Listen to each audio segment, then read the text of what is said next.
Hey, what's up, 745ers? Sky in the ceiling. How you feeling, Katie? I'm feeling communicative. And you? Communicative. I'm feeling very personable. I like No. that. I'm really Yes? looking at our yeah, personable. That's good. Okay. That's I'm that's looking at on our theme. screen right now and I look very pale compared to you. And I have Really, issues, so that's a problem. I was thinking I look kind of pale. Really? I think I'm looking at like this and you look very dark and I don't at all. I need to get back out there, especially because it's sunny this next few weeks. Yeah, it's probably because I went to the surf on Thursday or I've something. been actually really scared of getting burned because I went, so Zach and I had a field trip and it got canceled. Yeah. Because we were gonna go to Six Flags, and then our school's like, "Oh, Six Flags is actually closed today." So I Yeah. went. I know you guys went to the beach. I went to the pool, and oh my god, I got so burnt.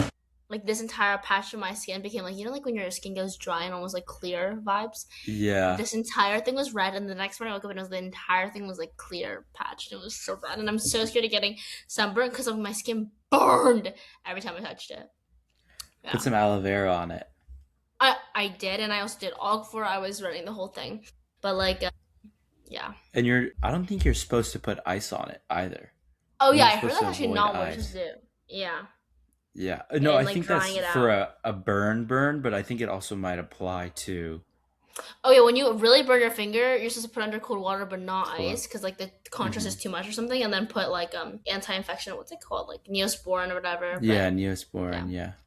those are just Cool. some physical health issues. But today we're talking about not mental health issues, Men- but how we discuss mental health. yeah, yeah, yeah.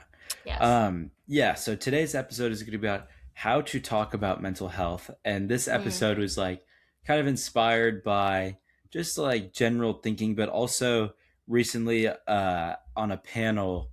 I spoke on a panel with other youth podcasters who talk about mental health. And the pretty much the whole point of the panel was like, what do you talk about, but also how do you talk about it? Mm. Because there are like some steps that you kind of have to take when you're talking about mental health, just to send the right message across and make sure that Yeah. everyone feels like included in the conversation. 100%. And Zach and I have had great, like, I think educational experience in this because our school is just very Hmm. focused on it. I know you guys have seen in our past episodes Mr. Zaba, who's a mental health advocate, and he's just like the guy for it. But I think we Hmm. really have someone to give background. Like, this podcast is a teen mental health podcast for a reason. So, yeah, do you want to Hmm. kick it off or do you want me to? Sure. All right. Well, I'll go back to just the first thing I said, that I think like inclusion is super important. You don't really want to exclude anybody or shed like a negative light on anybody too much when, excuse me, talking about negative, anything like negative, really. I think you also kind of have to consider everyone's perspective, because I think we've said it before, but I'll just like say it, because like everyone's personal experience is valid, you know. Mm-hmm. Everyone like has an opinion and like a truth. So I think that inclusion is like a really big part of the conversation. 100%. And to add on to that, like when we do, like I am on this media board, and it's mostly for youth, but we talk about like how inclusivity can look in media without it being like so overkill that's like DI shoved down your throat. It's my biggest egg personally, and like how to make I agree with experiences that. seem authentic, right? And not like adults who just don't understand, they're just like doing whatever. And I think the thing to Hmm. think about always is humility is so important, to think that you're not above anything, you're Hmm. not better than anybody, and that like all everyone struggles, whether you like to admit it or not the wealthiest and the poorest, we all struggle, the happiest and the saddest, everyone goes through valleys of up and down, and like understanding that we're all human.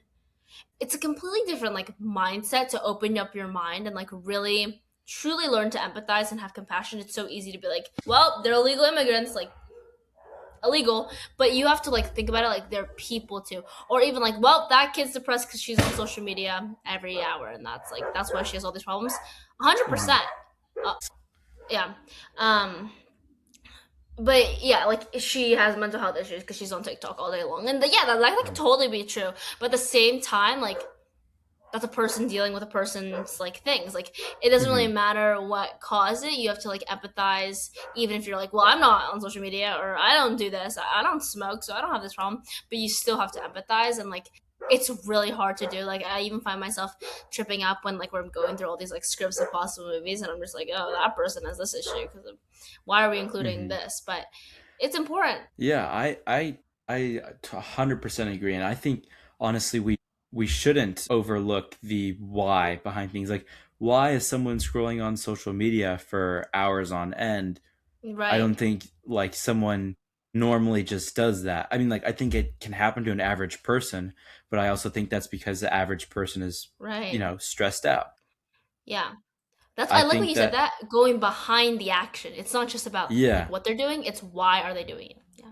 exactly. Because I mean, also like a lot of these very like I guess like addictive things are and like measures are coping mechanisms in themselves, Mm-hmm. you know? So 100%. we can't blame someone for their own coping mechanism because that's just like that's how they cope, regardless if it's like healthy or not for them. We don't want to like make them feel worse about the only ways that they know how to cope. Yeah.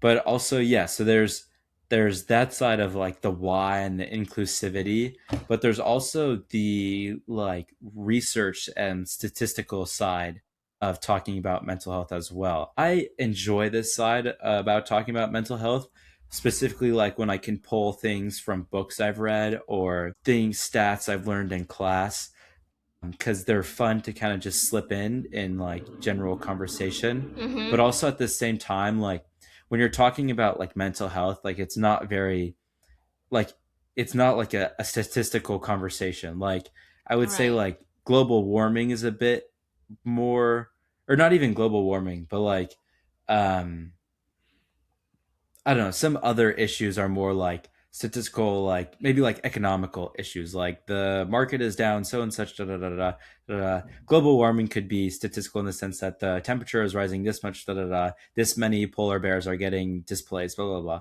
Yeah.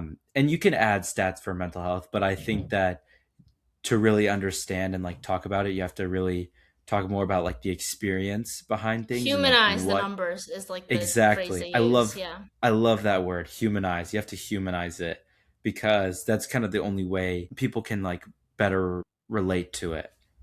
Yeah. I think the numbers game is very important though, because you hear the big number that it is, and you're Hmm. really taken aback. And also, a lot of people don't believe without stats. Like I know, like a lot of older generations, like for example, my mom, like without stats and like scientific proof, like it seems like, Hmm. oh, that's just because they're blah blah blah, or that's just because like they weren't raised blah blah blah, and like believe what you want to believe, but at the same time, like this is like a worldly problem. Like this is not like a so those people. Hmm. Please, like I think the way when you talk about it, you don't remove yourself. What do they say in ethos? Like you Hmm. are like when you do ethos and like persuasion or whatever, you're talking about like it's a us problem, right? Like it's not Yeah. like a you need medical drugs for your mental health. It's like we need a whole new mental health like vocabulary. Like we all need this because it's a everybody problem. Because humility again, don't think it couldn't happen to you. It's Mm. actually hilarious when like people are like, not me though, not me. That would never happen to Yeah. me because it No, could I so happen to you. I 100% love that point. I think that I'm really glad that you brought up like the ethos within it. Hmm. And also like yeah, I 100% agree that the stats are super important, especially like for like in a persuasion perspective. But like yeah, exactly, like this is not a them problem, it's a us problem. Not only because like I mean some others like I mean we're all struggling. I mean like we're not all struggling, but yeah, everyone deals with like mental health Life, yeah. challenges every day, and some are dealing with it better than others, but also like some people have it more severe than others, but that doesn't mean that we shouldn't like empathize with them and also like understand their background and perspective. That also being said is like I think that personal narrative is super like important when talking about mental health. I think Katie and I do this a lot, and I think we've Mm. gotten like pretty decent at it, where it's like when you're telling like a story or something, like you, especially with mental health, you get to like consider each perspective. Mm, You get to understand why everyone's feeling this way, their thought process, and absolutely. just how all the emotions are kind of bouncing off each other. And so honestly, like the it's like the three scoops of ice cream. You have like the just like the general like knowledge, you have the research and the stats, and then you have like the personal story, and then that's your little kid holding his Perfect. ice cream cone. Yeah, the perfect combination. And Hmm. all to that is like the point in doing all this so much is because the stigma around, because we say challenge, but for some reason the word holds different than when I say I'm having a physical health challenge, right? It's like Mm. you really think, like a lot of people will say, like for example, like older generations, my parents, I broke my thumb. That wasn't technically like a you fault, like that just happened because I mean scientifically, yeah, your bones were not locked in as, but they couldn't be, right? They don't have that ability, and so, but no one goes, oh, that's your fault, how dare you break your thumb, and like that, you're crazy. And we should think about it the same way in mental health. It's not like you did this to yourself. I mean, maybe, but it's mostly like we have to remove the fact that it's any different and deserves all the same level of respect and almost like less hatred for. I don't know how what word you would use to describe that, but like the blame or the idea that they did this to themselves or like it's uncontrollable, like that's really hard for me. And I love what the conversation around this is about, that it's the exact same as a physical health issue. If you have a Mm. chemical imbalance, you just have it. Like it's literally a physical thing that results in like a mental health issue, but it's a physical thing that's in your body that you, like when people say like, oh, I have ADHD, and they're like, oh, that's too much screen time. You're on your iPad too much. You were raised with your iPad too much. No, they actually like have a chemical imbalance. Like their hormones are just not doing it for them. And that's a Mm. physical thing. So when we talk about stats, I love including like actual physical health things that are happening inside your body to show you that like it's not like hallucinations or what they used to call like women like hysteria. It's not like they're just crazy and they've become witches. They actually have like something physically wrong with them. And now that we know so much about like how hormones work and your neurons do this and your brain does that and all these things, stress makes your lungs do blah blah blah. Like now that we know all this scientific information, it's so good that we're able to back up our like fight for no more stigma with all this like actual physical health stuff that people are so like welcoming of. They should be welcoming of that stuff. That was great. Yeah. Also, like the thing is, if someone breaks their thumb, you can see that it's broken, right? And so it's Yeah. easier to like sympathize or empathize with it. You Yes. can't see what's going on in someone's head. You can see sort of how Mm. it's reflected maybe on their body or maybe Yeah. like their style, actions, behavior, whatever, but you can't see what's going on physically in their brain. Mm-hmm.